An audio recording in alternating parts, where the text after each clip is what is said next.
పింగళి వెంకయ్య దేశానికి ఆదర్శమని టీడీపీ నియోజకవర్గ మహిళా అధ్యక్షురాలు గొండు స్వాతి శంకర్ అన్నారు. స్వాతంత్ర సమరయోధులు సంఘ సంస్కర్త స్మృతివనంలో 105 అడుగుల ఎత్తులో జాతీయ జెండా గాంధీ మందిరంలో సగర్వంగా ఎగిరింది. జాతీయ జెండా రూపశిల్పి పింగళి వెంకయ్య అందించిన దేశభక్తిని వివిధ రంగాల ప్రముఖులు నినదించారు.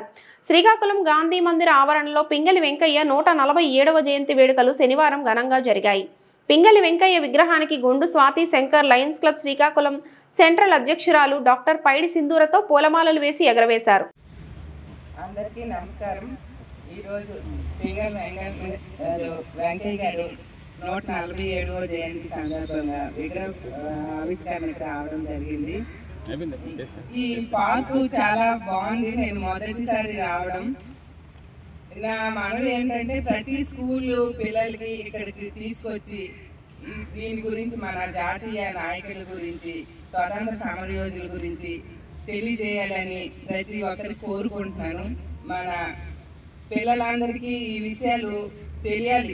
మన స్వతంత్ర సమరయోధులు ఎంత కష్టపడి మన దేశానికి స్వతంత్రం తెచ్చారో ప్రతి పిల్లలకి తెలియజేయాలని నా కోరిక.